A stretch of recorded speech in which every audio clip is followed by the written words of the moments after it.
ena anopai menewo ebeche asembe eye menua asofofo president ministers mu amodikan anya dibia bi agina mu no ma wonu se ene wiase emranti aba ne kasetia mpanfo no eye right se eye se omutin kasetia mu efise se ukodo wumfuo na se wukon akranti awemfuo na ebeye ya enti udi fidie begu ano se uda na kromfo eba be wiawa obe fight against the kromfo no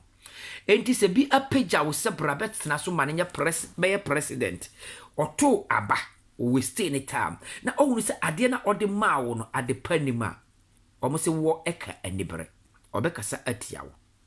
woye ahene na obetu akondwa no na wotiwo na asase gugu ho na utwitwa asase ne toridi na omfa nya hwe na odi opemma odi odi nkwase asema eyese mrante ne sorete yawo eye right sofu nyame di aduma kyere mawo na fa ye adwuma na odi odi nsenhuna eyese mrante ka fon kyere wo nti eye right se mrante no enemo eche no ba atemne ewo mu no ne enye na me kyerɛ mu ade binti amrante ne tinkasati amono eye mu adwene no esua anya atem na medio die ntima wadwene ni sua aboa bi na ya frɛ ne aboaba na kwakwa na se kohunu aboaba da bia kwakwa na se otwamu a na aboaba afis sika kokko kakra na ode ato kwakwa na se hunu se da bia oma ne sika kakra no kwakwa na se hunu se aboaba sika wo ne yam enti ofo so chi aboaba ko se okoyi sika na ode ne koto danim ade chia no pa na ofa sika ne na okopai aboaba yam opai na hwenim nti kwakwa na se aku aboaba ne nhira na yese ne nsaka no to so asa uye president wo besi akondwa so wa hunu se Ghana ma ne nyina ye wodia waba nti udi ahopopo epe wuyedie wo pe ka papa betenam uno ministers ba ne oto aba ne maawo no uye afri se no oyekuani uja ni mfuo ne wande na obeto aba maawo papa mampanyini die na ese woye ye wasede wakwaje bosia wodi abekurakuru no ba wo baje bosia no wamfa anye kwane wamakuani na nya bi wahwe teacher ni yie beso beto abane ma wanyo ministers ne to abane ma wodi akoto ka kese ama ministers ne tim wo pia bebe ka selfish aboaba wodi kwakwa na sidie ne bedu no ahemfu yede wa besia kondwa so let me show the starting when chire Ghana ahemfu wiase nya wodi ya kumase nya asante hene dia doma nye doma hene dia doma asase nye doma hene dia me ka kire wonne midina de Bernard me nana asase yokodo ye anya jimabadu wu no kodo mfuo de ma no ona nanan baaye no oye kondwa na omoro prepare aya wedo ha na omu ba ko betena so ye hene na bedine buo ma no asase doma manim no womfa usika ntoma bia asante hene kumasi asansi da ho no o papa o nana o wofa anya one ne toma bia oye bi nana ne brepe na asase to wo na oda ho no ye buo na ode ma wo panyini enti oba na obetena kondwa so a nka se askroni ye wode a oye ye nyina ye de a ote se Ghana man ye akufu adode a obetena so a bi beba abedi subi no ye buo nti mo betena so a monya ne etene mamrante na omo wa akire sania momo nana betena akondwa ne so a momo nya baabi abetena no monye sama omo so dache omo akidifo so nya bibi mfiri bra be nana bre no na de ehamunie point ne nie papa bi trans ne ya Fred David awurade train David furure no de ne ba Israel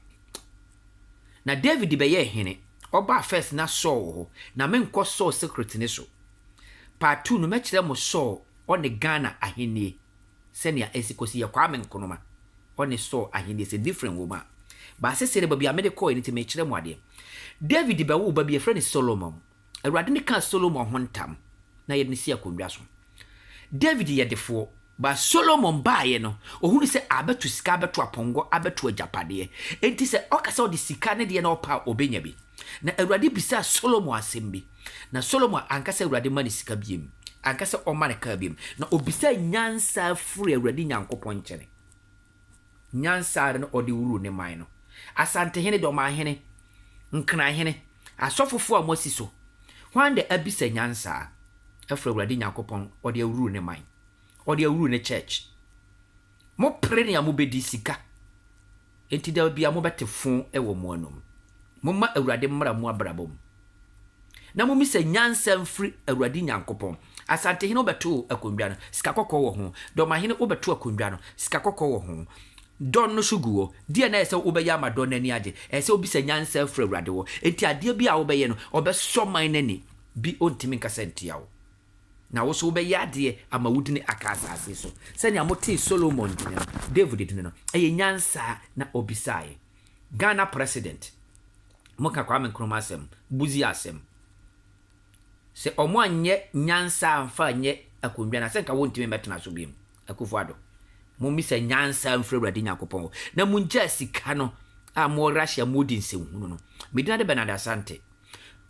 mene mo che asemwe se ebetima boa wo ahenni bia na ebaba to no gya ahenni ne to na bisa Awurade nyansa ansa na wo de nsa aka ahenni no na Awurade nwuru na obare sa obenya asudwie hwehwe machi akwan na Awurade mfa meso emmoa wo na obedi ye da achi bi mekasa for Italy medina de BENARD ASANTE ne ahintawo ne wope ade a wope sofo a wodi Bible eye adwumanti a wodi nsehunu no freme na menya akwankyere na Awurade tie Awurade ne na Awurade ne manyansa se wo tie Awurade ne a na book no ekitawo no wo behwe mu asem na de nipa ne yeye no wa follow na wankasa Awurade ama wutumi na enna asofofo no moye selfish ya agimefo die ntia wo si Peter fa aposo wo mfa aposo da nti wo so Yesu Kristo kan tamansa na oko nti die ne wo ya che ne Yesu Kristo no se won kokoro ne ba Yesu ye be ya che no book kitamo na mu do di nsehunu mo de Bible school mu do di nsehunu na ye nananim sika ne mo oje mesro mo ma Awurade honhom metena mo mu na Awurade emfa mo nya adwuma why meda wase medura BENARD ASANTE hwe machi akwan na obedi ye na nhyira beba wabrabom ne ahintawo no mekyerew waware asai wadwuma asai sene awo bobra wontime tete wo ba frem na menkyerew akwankyere na nyesa no meda wo so wo ba na wontime tete no ne no meda wo so wo follow me a obeye nhyira kwara mfa so wontime mbobra Awurade bepagyawo abrokyerefo mo hwehwe machi akwan na mo ye adwuma kyere nso mu ni time da ba bia musu ne suo e ya de ketewa bi Awurade nka wo adomu